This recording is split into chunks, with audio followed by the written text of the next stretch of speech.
आज हम बात करेंगे, हर सनातन हिंदू के घर एक मंदिर ज़रूर होता है।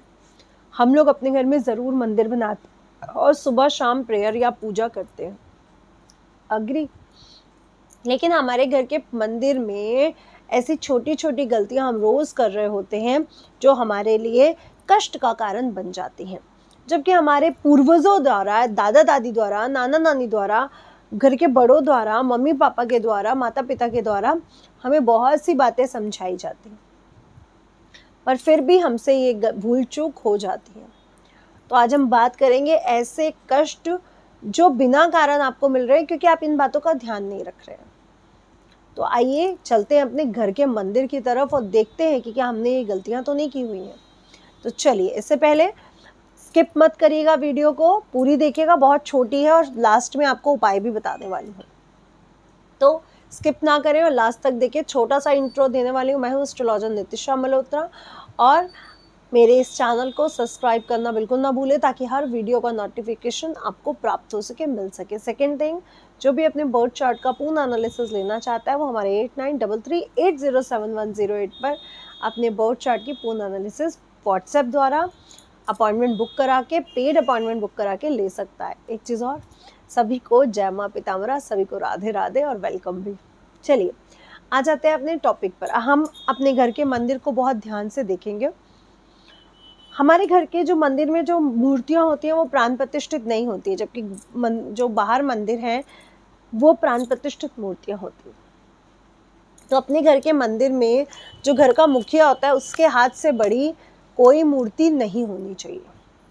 अगर आपने अपने घर में शिवलिंग रखा हुआ है, तो घर के मुखिया के अंगूठे के से ऊपर शिवलिंग भी नहीं होना चाहिए, शिवलिंग भी इतना ही होना चाहिए। अगर आपने अपने घर में कृष्ण भगवान रखे हैं, तो उनके सिर पर या उनके आसपास बांसुरी या फिर मोर मुकुट रखना बिल्कुल ना भूलें। जो मोर पंख है वो जरूर रखें। आपने अपने घर के मंदिर में कहीं 3 गणेश जी की मूर्तियां तो नहीं रखी हुई है, इस बात का भी विशेष ध्यान रखें, क्योंकि अगर आपने अपने घर के मंदिर में 3 गणेश की मूर्तियां रखी हैं, तो ये भी अच्छा रिजल्ट नहीं देंगी। इसकी भी नकारात्मकता, निगेटिविटी आपको टच ज़रूर करेगी। तो हमारे घर के मंदिर में कभी भी 3 गणेश जी की मूर्तियां नहीं होनी चाहिए।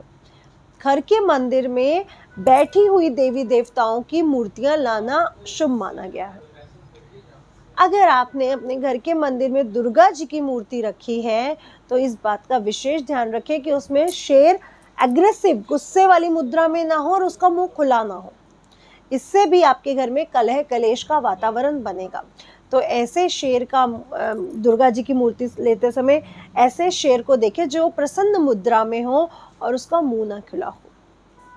वैसे भी अपने घर में कुछ भी लाते समय इस बात का विशेष ध्यान रखें कि वो एग्रेसिव फेसिंग ना हो उसका। अब आगे बढ़ते हैं। लक्ष्मी जी की मूर्ति लेते समय विशेषता ये ध्यान रखना है कि लक्ष्मी जी की मूर्ति स्थायी यानी बैठी हुई मुद्रा में हो, उससे वो स्थायी निवास करती है हमारे घर के मंदिर में। अपने घर के मंदिर में एक से ज्यादा शंख नहीं होने चाहिए। अगर आपके घर के मंदिर में एक से ज्यादा शंख हैं, तो उसको आप जल प्रवाह, किसी नदी में जल प्रवाह कर सकते हैं। अगला आगे बढ़ते हैं। अपने घर के मंदिर में हमेशा फ्रेश फूलों से ही भगवान को चढ़ाया जाता है। कभी भी गिरे हुए बासी फूल भगवान को ना चढ़ाएं।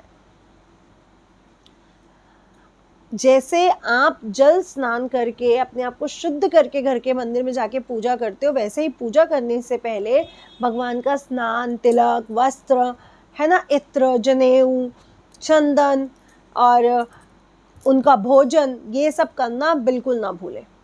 और एक घी का या तेल का दीपक भी जरूर जलाएं और उनके लिए भोग जरूर रखें। ऐसे बहुत से घर हैं जो भगवान के लिए भोग रखना भूल जाते हैं। तो अगर आपके घर में कोई गेस्ट आता है जिसको आपने बुलाया, तो उसको आप भोग देते हो ना, कुछ वेलकम करने के लिए, वेलकम ड्रिंक्स जो भी, तो अपने प्रभु के लिए भोग जरूर रखें। आगे बढ़ते हैं। तुलसी पत्र यानी तुलसी पत्ता 11 दिन तक झूठा नहीं माना जाता है। तो भगवान कृष्ण जिन्होंने अपने घर में रखे हैं, वो तुलसी पत्ते से स्नान करना और उनके भोग में डालना बिल्कुल ना भूलें, ये उनको बहुत प्रिय है। आगे बढ़ते हैं। अपने मंदिर को कभी गंदा ना रखें, कभी जाले ना लगे हों, गंदगी ना हो, स्मेल ना आ रही हो, फूल सूखे स्मेल ना कर रहे हो, इस बात का विशेष ध्यान रखें। मंदिर को रोज़ साफ करें। जिसके घर का मंदिर साफ है उसके घर के आधा 50% वास्तु सही हो जाता है। तो अपने घर के मंदिर को हमेशा साफ रखें, उसके कपड़े को, बिछे हुए भगवान के वस्त्रों को, पर्दे को साफ सुथरा रखें। मैं कहती हूँ अपने बजट के हिसाब से खरीदें, लेकिन साफ सुथरा रखने की कोशिश करें। आप अपने घर के मंदिर में निगेटिव चीज़ों को मत रखिए, जैसे जो निगेटिविटी लाइक चप्पलें, जूते जो आप बाहर से लेके आते हो और मंदिर के आसपास उतार देते हो, है ना? तो ऐसी चीज़ें ना रखें जिसमें निगेटिविटी बाहर से घर तक आ सकती है। जैसे तिजोरी को बहुत सजा के, छुपा के रखते हो ना, अपने घर के मंदिर को, अपने प्रभु को भी बहुत सजा के और साफ सुथरा, लेकिन ऐसा नहीं कि बस सबको दिख रहा है, उसको भी कहीं ना कहीं छुपा के रखें। और रोज दीपक जलाना बिल्कुल ना भूलें। एक चीज़ का और विशेष ध्यान रखें, अपने घर के मंदिर में वो क्या, जो गुरुओं की फ़ोटो रख देते हैं ना, तो जहाँ देवी देवता हैं, देखिए मैं गुरु के लिए बहुत ज़्यादा वो हूँ, क्योंकि जो भी मुझे मिला है वो मेरे को गुरुओं द्वारा ही मिला है। चाहे वो मेरे स्पिरिचुअल गुरु हों जिनसे मैंने गुरु मंत्र लिया है, या फिर वो मेरे एजुकेशन के गुरु हों जिनसे मैंने एजुकेशन प्राप्त की है ना, एस्ट्रोलॉजी पढ़ी है, वो मेरे लिए बहुत पूजनीय, मैं उनको बहुत प्यार करती हूँ। या फिर आज भी जो गुरु मेरे जीवन में आते हैं, मैं उनके लिए बहुत, मेरे मन में वो है, सम्मान है। लेकिन ऐसा कहा गया है शास्त्रों में कि उनकी तस्वीर भी उनके बिल्कुल साथ में ना रखें, आप थोड़ा साइड में रख सकते हो, दीवार पे लगा सकते हो, क्योंकि गुरुओं का जहाँ पे वास होगा, जहाँ पे गुरु की पूजा की जाएगी, वहाँ पे भगवान का निवास ज़रूर होगा, लेकिन एकदम भगवान के पास में ना रखें। ये बिल्कुल बात सही है। गुरु गोविंद दोनों खड़े, काके लागू पाए, बलिहारी गुरु आपके, गोविंद दियो मिलाए। तो गुरु ही है जो हमें प्रभु से मिलाता है, लेकिन ऐसा कहा गया उनके पास उनकी तस्वीरें, जिन्होंने जन्म लिया, जिनको मृत्यु मोक्ष की तरफ जाना पड़ा, उनकी तस्वीरें एक साथ नहीं रखनी चाहिए, ऐसा शास्त्रों में लिखा गया है।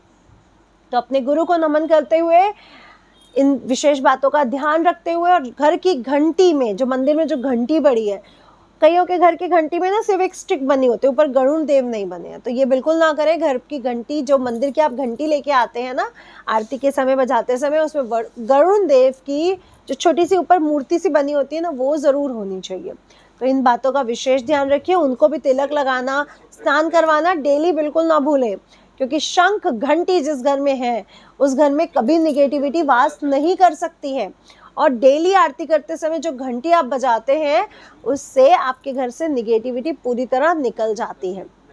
तो ये कुछ विशेष बातों का अगर आप ध्यान रखते हैं, तो आपके जीवन में सफलता आपके कदम चूमेगी, और आर्थिक जो दृष्टिकोण से जो आपको हानि होती रहती है, वो होनी बंद हो जाएगी। वीडियो के हर नोटिफिकेशन के लिए इस चैनल को सब्सक्राइब, फॉलो करें, और मुझे बताएं कि आपको वीडियो बहुत पसंद आई है, इसलिए शेयर भी जाकर करें। और जो भी अपने बर्थ चार्ट का पूर्ण एनालिसिस लेना चाहते हैं, अगेन वो 8933807108 नंबर पर व्हाट्सएप द्वारा अपनी अपॉइंटमेंट बुक करा सकते हैं, जो चार्जेबल है, जो पेड है, जिसमें 1 घंटे का समय भी लगेगा, और मेरे द्वारा ही आपका कुंडली देखी जाएगी। God bless you everyone. Subscribe, follow and like, and बहुत सारी sharing. God bless you everyone.